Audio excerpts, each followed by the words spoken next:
Hi guys, episode 3 now of Mamemeister's High Score Kerfuffle Season 4. Last week's game was the excellent Rolling Thunder, released in 1986 by Namco. This is an absolute gem of a game, and I love playing it this week. It is completely a memory game, where it's really a series of set pieces that requires you to work out what to do and then execute that strategy correctly. But the presentation is just superb, with excellent animations of the sprites, spot-on gameplay, and great music. Also, the difficulty is just about perfect.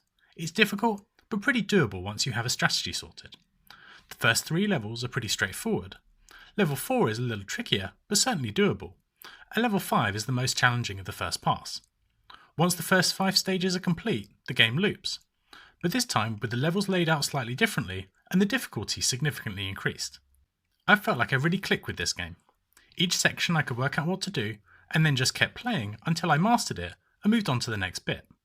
I gradually made progress through each of the stages and got to area 7, which I'm pretty pleased about. With more practice, I could no doubt get further. Last week I mentioned the comparisons to Shinobi that this game heavily influenced.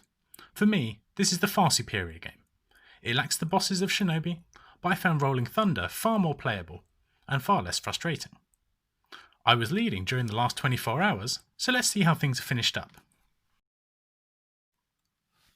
This week, we've had 18 submissions, including a return from Alan, who had a couple of runs during his live stream on Sunday. That performance squeezed him into the points in 10th. Not bad for a couple of runs, and he no doubt could have done better if he'd put the time in. Bob once again had limited time and is finished in 9th. Colin is in 8th, with the first person over 100,000 points, and set that during his very entertaining live stream. This game is a pretty good one to watch someone else playing. Mark is in 7th once again. Big Juffer just got ahead of Ian with a late submission last night. They finished 5th and 6th. Our top 4 all finished very close on points. In 4th, with his lowest ever finish, is last season's winner, and that's Andrew. I have no doubt we'll see Andrew at the top again, but at least he's got some competition this season. Andrew does deserve a special mention though, as I believe the only person to get to Area 8. It's just that he didn't get the top score in doing so. In 3rd is last week's winner, and that's 10 Shearers, just 3,000 points ahead of Andrew. Another 1,000 points ahead is Paulie Moz, with his best ever finish in 2nd place. But topping the table for the first time since Season 2, with a top score of 220,000 points, is me. I'm surprised I didn't get pipped to the post with a late submission last night, but I really enjoyed playing the game this week, and I'm super pleased to take the win. Here is our histogram once again. The distribution here looks nothing like being normally distributed. There are small clusters of scores corresponding to different groups of people getting to different points in the game. On the left are the people that didn't get too far, probably not much beyond level 3. Those in the middle that got a little further, and then our top 4, who are all within 10,000 points of each other, getting to areas 7 or 8. The fact that it was so close at the top was great, exactly what you want to see. Now that we've got a second set of scores in, we can see how the leaderboard is looking. Alan's point has moved him into 12th, Colin has his first points in 10th, and moved Bob into 11th. Ian has jumped ahead of Steve's Retro in 8th, Mark has had 2 7th places now, and remains unsurprisingly in 7th.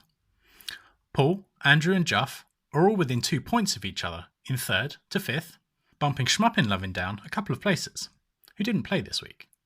My win has moved me up to 2nd with 35 points, but out in front with 40 points is our current leader, 10 Shearers. He's 5 points ahead of me, but really his competition is likely to come from Andrew, who's 13 points behind now. Let's see if we can mix things up with this week's game. So, this week we've got another of Alan's favourites. It's another shmup and an absolute classic. And that game is 1942, released by Capcom in 1984. This game is iconic and spawned an entire series around the aeroplane-based vertical scrolling shmup format, as well as numerous clones and imitators.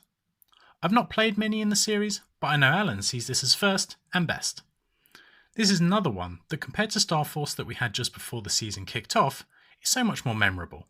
The enemies, the patterns, the sounds, all come together to make this an excellent experience.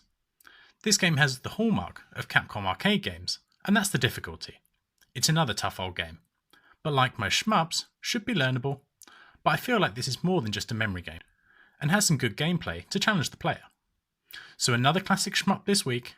I hope you all enjoy playing, and I'll be back next week with the scores. See you then.